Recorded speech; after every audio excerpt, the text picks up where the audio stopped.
Hey everybody, today I'm out here with the 2022 Ford Maverick and a common convertible child seat because I've received a lot of questions about exactly how family practical is the Maverick versus the average compact crossover. I also happen to have the all-new Hyundai Tucson right next to it. This is one of the larger compact crossovers in America, and as a result, it is one of the more accommodating for child seats. So let's take a look at how the child seat fits in, and we'll measure things up and see exactly how big or how small the back seat area is in the Maverick. So let's start out with the Maverick here. First thing to know is that I have adjusted the driver's seat to be suitable for me at 6 feet tall. I tend to sit a little closer to the steering wheel than some, so this is a pretty upright and pretty forward position for me. Before we insert the child seat, you will notice that the Maverick has a little bit less legroom than the average compact crossover. That's because of the mission of this truck. They're trying to graft a passenger area onto a vehicle with a usable cargo bed behind, and there are just certain realities associated with that. The passenger area has to be a little bit more compact. But in terms of headroom, it's very upright and very comfortable for taller adults. So me sitting back here, I have about 3 inches of headroom left. There's a lot of room back here for me, but legroom is a little bit tight. So let me move around the vehicle and we'll see how the child seat fits in. The first thing a lot of folks have asked me is, can you fit a child seat in the rearward position? I would say no, because this seat is not going to be at the appropriate angle. There is a little ball in a tray level measure on the side, and this is about 10 degrees or 15 degrees off from being correctly installed. If you are a much shorter person than I am, maybe you'd be able to fit up front, but now I'm going to switch positions with my camera guy who is 5'9", and let's see if he can get any closer comfortably and safely to the steering wheel. So Brian, go ahead and move that seat forward until it is both safe and comfortable for you. So it should move a little bit further forward versus where I had it. And as you can see, there's still not really a lot of room going on here for a rear-facing child seat. Of course, the reality is that most folks don't end up with triplets or even twins. They're just going to have a single kid in a rear-facing child seat and someone else next to them in a booster seat or a forward-facing seat if you have more than one child. And in this position, a rear-facing child seat will work as long as it is somewhat narrow. And that is because the front seats themselves are not terribly wide up top. Ford definitely had, I think, this particular situation in mind. There is almost enough clearance between these front seats for this to work. Remember that if this child seat was properly latched into position, it would actually be moved a little bit further rearward. But according to that ball in the chase there, this seat is now at the appropriate angle for the car. Remember that in the event of a rear-end collision, the front seats will actually move a little further rearward, so you'd want some space between the child seat and the front seat, so that way the front seat doesn't impact the child seat in the event of that rear-end collision. Now, there is one other thing that you should know about putting a child seat, a forward-facing child seat, in the Ford Maverick, and that is that, like other pickup trucks, the latch anchors, I have to move this out of the way here, latch anchors are actually in kind of a unusual and tricky position. They're back here behind the rear seat. That's this little silver area right here. You can see the top tether logo, and there is a logo right on top to help direct you to the top tether anchor. Basically tells you, hey, top tether anchor is way down there. So the way this works is you have to sort of do-si-do the seat around. This is a pain if you plan on using child seats in multiple vehicles. So let's go through the installation here. We first loosen the tether, top tether right there. Then you latch it into the top tether anchor, right like that. There is enough room. The reason this plastic is carved out here is for this buckle to like hang out in this area. We then latch the seat back into place like that. I would personally recommend removing the headrest, because when your kid is out of the child seat, you don't want to have the foam deformed by having that child seat top tether anchor there all the time.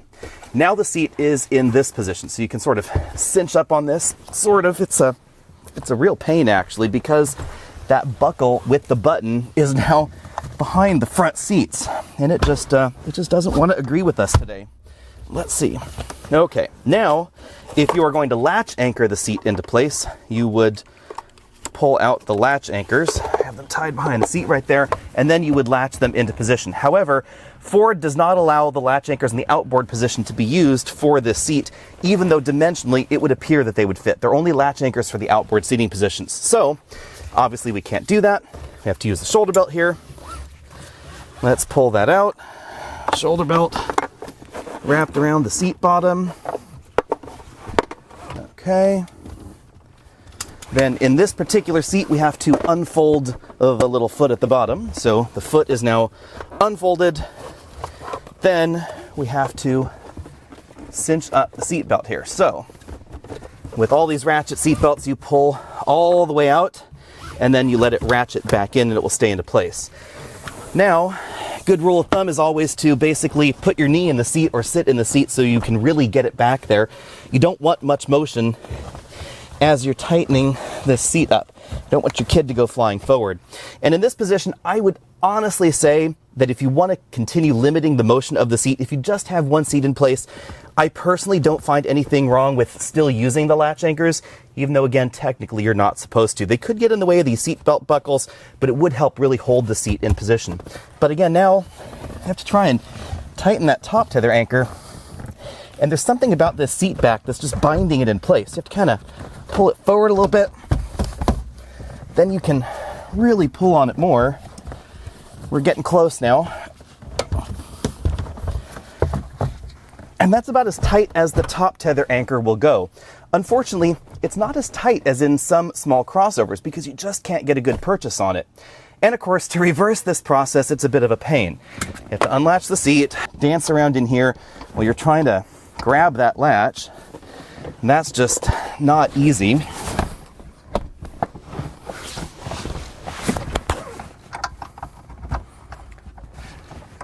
And there you go. That's how you deal with the child seat back here. As far as cabin width goes, I measured from one door across to the other, and this is about 1.5 inches narrower than something like the Hyundai Tucson. Let's go and see that now. Now over here in the Tucson, in a very similar driving position, we can actually confirm this and measure this. Let's say seat back right here to, maybe to the steering wheel. How about that?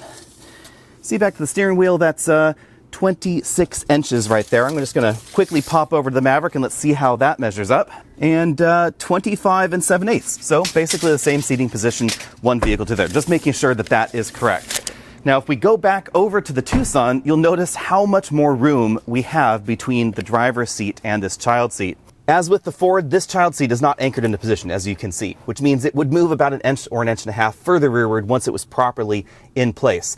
But you can also see that I can put my hand there between the driver's seat and this child seat. So when it was properly anchored into place, there would be enough room safely for a 6-foot-tall person to sit in front and have a child seat behind. Of course, like the Maverick, you could also move the seat over here to the middle and have even more room. But I have to say, the Maverick, it does a pretty good job. And as far as pickup trucks go, especially mid-size or compact pickup trucks, things are pretty similar in the new Hyundai Santa Cruz, and I think actually a little bit better in the Maverick as far as child seats go than something like a Toyota Tacoma. And there you have it. I think Ford has done an excellent job with the Maverick, really blending compact crossover practicalities with the convenience of the pickup truck bed in the back. Again, there are a few things to keep in mind. Because Ford wanted to style this like a pickup truck, we have a slightly longer hood than you might otherwise expect up front.